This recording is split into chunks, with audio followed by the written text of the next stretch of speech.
The billionaire pretended to be poor to test his feelings. Black Waitress's reaction changed everything. What if the richest man in your city walked into your diner wearing torn jeans and a faded t-shirt, and you had no idea who he was? That's exactly what happened on a quiet Tuesday morning when 42-year-old James Mitchell stepped through the glass doors of Rosie's family diner, looking like he hadn't seen a good meal in weeks. His usually perfectly styled hair was disheveled, his expensive watch hidden beneath a cheap plastic one from a gas station, and his designer shoes replaced with worn-out sneakers with holes in the toes. Behind the counter, 35-year-old Angie Washington looked up from wiping down the coffee machine, her warm brown eyes meeting his tired gaze. She'd been working the morning shift at this little diner for 3 years, and she'd seen all kinds of people come through those doors. But something about this man made her pause. Maybe it was the way he stood there, looking lost, or maybe it was the sadness she glimpsed behind his smile. "Where are you watching from today?" Angie had always believed that everyone deserved kindness, no matter what their story was. It's something her grandmother taught her when she was just 7 years old, sitting on the front porch of their small house in Memphis. "Honey," her grandmother would say, "you never know what burden someone's carrying. A little kindness might be the only light they see all day." Now, watching this stranger hesitate by the door, those words echoed in her heart. She grabbed a menu and walked over with her signature warm smile. "Good morning, sugar. You can sit anywhere you'd like." Her southern accent carried the genuine warmth that had made her a favorite among the regular customers. James had expected this moment to go differently. As the CEO of Mitchell Industries, worth over $2 billion, he was used to people recognizing him from business magazines and news interviews. He'd come here as part of what his therapist suggested, to experience life without the weight of his fortune, to see if anyone would treat him with genuine human kindness when they thought he was just another struggling person. His recent divorce had shattered him more than any business failure ever could. His ex-wife's lawyer had made it clear during the proceedings that she'd never loved him, just his bank account. "You're not a person, James," she'd said during their final argument. "You're just a walking wallet. Nobody could ever love you for who you really are." "Thank you," he said quietly, sliding into a booth by the window. The vinyl seat had a small tear in it, patched with duct tape, but somehow it felt more honest than the imported leather in his penthouse office. Angie set down the menu and noticed his hands were shaking slightly. "You doing all right, hon? You look like you could use some coffee and maybe a good breakfast." James looked up at her, surprised by the genuine concern in her voice. When was the last time someone had looked at him like that? Not as a business opportunity or a stepping stone, but as a human being who might be hurting. Yes, that would be nice. Just coffee for now, though. I'm not really hungry." "Nonsense," Angie said, pulling out her notepad. "When's the last time you had a real meal? And don't you dare lie to me. I can always tell." Her tone was gentle but firm, like a caring sister. The truth was, James hadn't eaten a proper meal in days. Since the divorce was finalized last month, food had lost all taste. Even the finest restaurants in the city felt like cardboard in his mouth. But something about this woman's caring nature made his stomach actually growl. "It's been a while," he admitted, feeling oddly vulnerable in this simple diner booth. "Well, that's gonna change right now. How about I bring you our breakfast special? Eggs, bacon, toast, and hash browns. And before you say you can't afford it," she said, noticing him glance anxiously at the prices on the menu, "let me worry about that. Sometimes we all need someone to take care of us." As she walked away, James felt something crack open in his chest. This complete stranger was offering him kindness he didn't even know he desperately needed.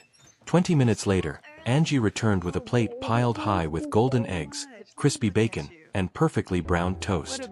The smell alone made James's eyes water, not from hunger, but from the memory of his childhood, when his own mother used to make breakfast before the money and success changed everything. "This looks incredible," he said, and meant it. "Good thing too, because I made it myself. Our cook called in sick, so it's just me holding down the fort today." Angie poured him a fresh cup of coffee, the steam curling up between them. "You mind if I ask what's got you looking so lost?" Sometimes talking to a stranger helps. James took a bite of the eggs and closed his eyes. They tasted like home, like love, like everything he'd lost along the way to building his empire. I just went through a divorce, he said, the words tumbling out before he could stop them. Turns out my ex-wife never loved me. She just loved what I could give her. Angie's expression softened with understanding. She'd been through her own heartbreak when her husband left 3 years ago, taking their savings and leaving her to raise their 8-year-old daughter alone. That's a special kind of pain, she said, sitting across from him. Makes you wonder if you'll ever be enough for anybody. Exactly. James looked up at her, amazed by how easily she understood. How do you know if someone really cares about you, or if they just care about what you can do for them? Before Angie could answer, the bell above the door chimed, and 3 men in expensive suits walked in.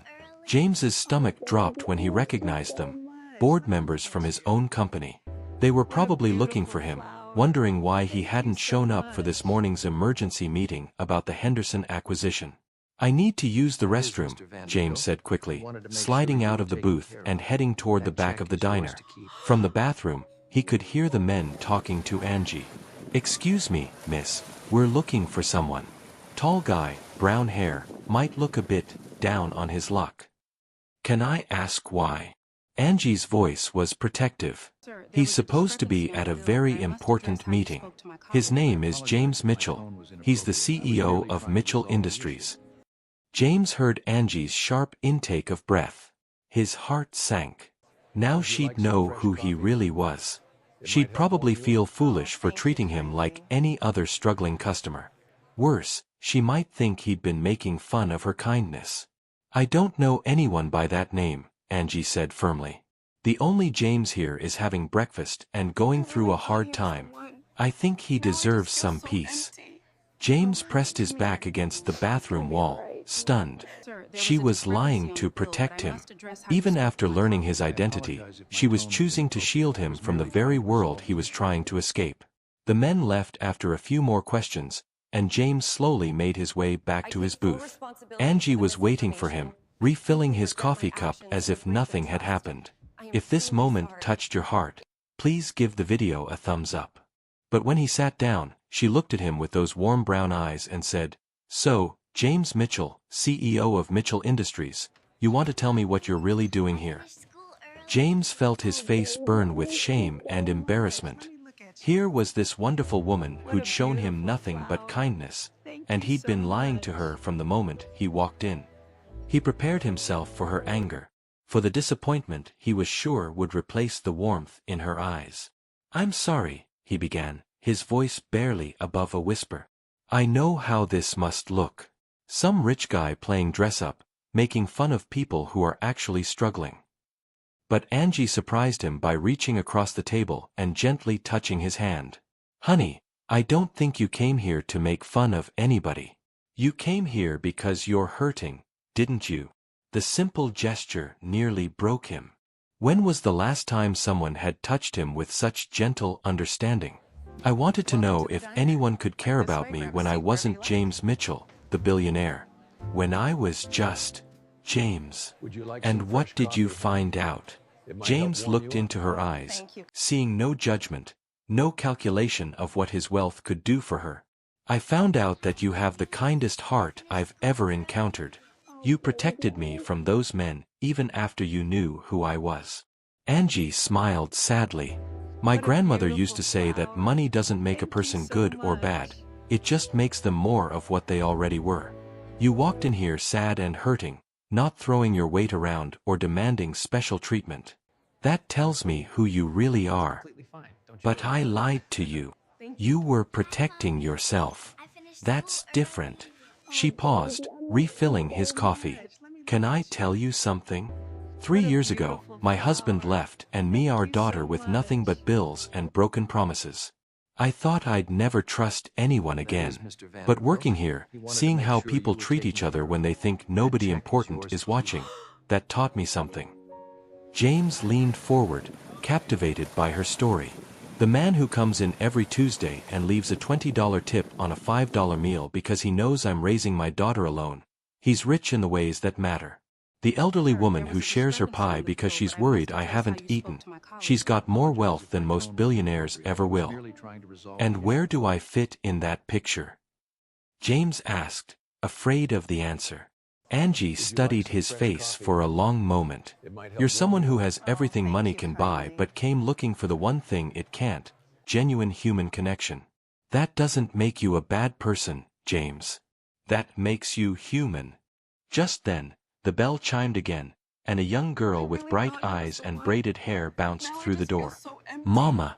Mrs. Patterson said she'd watch me after school so you don't have to worry about. The girl stopped when she saw James. This is my daughter, Zoe, Angie said proudly. Zoe, this is James. He's having breakfast with us. Hi, James. Zoe said with the uninhibited friendliness of childhood. Are you new in town? Mama always gives the best food to people who look sad. She says food tastes better when it's made with love. Have you ever faced something like this? Feeling like people only valued you for what you could provide rather than who you are? Let us know in the comments. James felt tears prick his eyes as this beautiful child, who had no idea of his wealth or status, simply accepted him as another person deserving of kindness. Over the next hour, James found himself drawn into the most genuine conversation he'd had in years. Zoe chattered about her school project on community helpers while Angie worked around them, occasionally joining in with stories about their neighborhood. James learned that Zoe wanted to be a teacher like her favorite educator, Mrs. Chen, and that Angie was taking night classes to become a nurse. Why nursing? James asked, genuinely curious. Same reason I do this, Angie said, gesturing around the diner. People need to be taken care of. Money's nice and all, but what really matters is making someone's day a little brighter. As closing time approached, James realized he'd spent the entire day at Rosie's diner, and it had been the most peaceful day he'd experienced in months. But he also knew he couldn't keep living this lie forever. Angie, he said as she finished wiping down the last table, I need to tell you something, and I understand if it changes everything between us. She looked at him with those patient brown eyes. Go ahead, honey. I didn't come here by accident. My therapist suggested I try living without my identity, to see if I could find genuine connections. I've been so lonely, Angie. My ex-wife was right about one thing. I'd started wondering if anyone could ever love me for who I am underneath all the money. And what did today teach you? James glanced at Zoe, who was coloring at a corner booth, humming softly to herself. It taught me that kindness isn't about what you can afford to give. It's about what you choose to give from your heart. You fed me when you thought I couldn't pay. You protected me from those men. You welcomed me into your family for a day without asking for anything in return. Angie set down her cleaning cloth. So what happens now?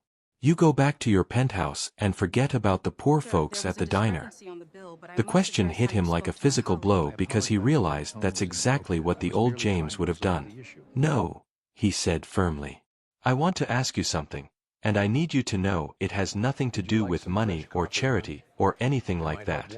I'm listening. Would you let me take you and Zoe to dinner tomorrow? Somewhere nice, but not because I want to impress you with what I can afford. Because I want to get to know you both better. Because today has been the first day in years that I've felt like myself.